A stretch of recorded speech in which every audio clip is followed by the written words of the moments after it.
சக்தி academy மற்றும் system NGO இணைந்து வழங்கும் பிரைமரி 3 சிங்கப்பூர் மாணவர்களுக்கான சிறப்பு தமிழ் பயிற்சி வகுப்பு. வணக்கம் மாணவர்களே. ஆத்திச்சூடி பார்க்காமல் எழுதுதல் தேர்வு. இப்போ நான் பார்க்காம எழுத போகிறேன். நான் எப்படி எழுதுறேன் அப்படின்றத கவனிச்சுக்குங்க. அதே மாதிரி தான் நீங்களும் எழுதணும்.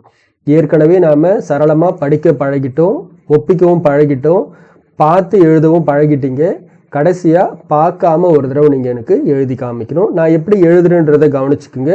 அந்த எழுத்துக்களோட அமைப்பு ரொம்ப அழகாக நீங்கள் எழுதுறதுக்கு முயற்சி செய்யணும். ஓகே, ஆரம்பிக்கலாம். முதல் செய்வன திருந்தச் செய்.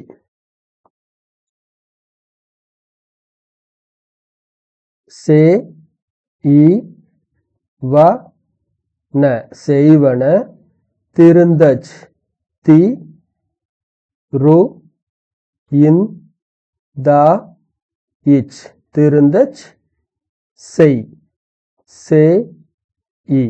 இந்த மாதிரி நீங்க பொறுமையா எழுதணும், அப்பதான் எழுத்துக்கள் அழகா இருக்கும். அடுத்தது சோம்பித் திரியேல். சோ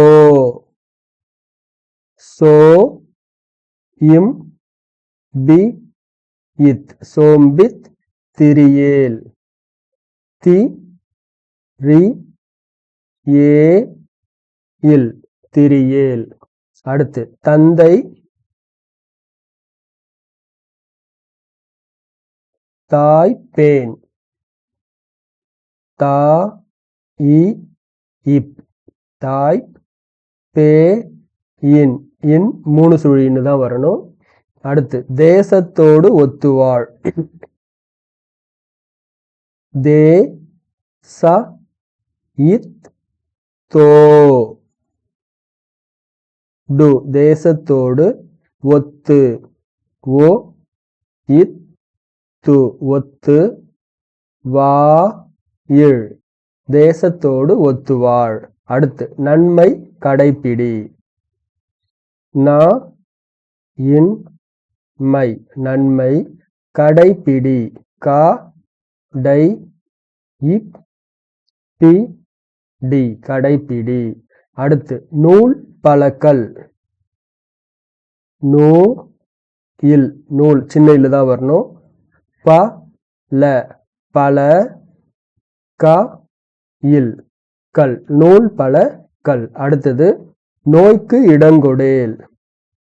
நோ நோ இ இக் கு நோய்க்கு இடங்கொடேல். இ ட இங் கோ டே இல் நோய்க்கு இடங்கொடேல். அடுத்தது மீதூன் விரும்பேல். மீ தூ இன் இன் 3 சுழியின் வரணும். மீதூன் விரும்பேல். வி ரு இம் பே இல் மீதூன் விரும்பேல். மேன்மக்கள் சொற்கேல். மே இன் ம இக் க இல் மேன்மக்கள் சொற்கேல். சோ இர் கே இல் பெரிய இல் வரணும். மேன்மக்கள் சொற்கேல். வைகரை துயில் எழு.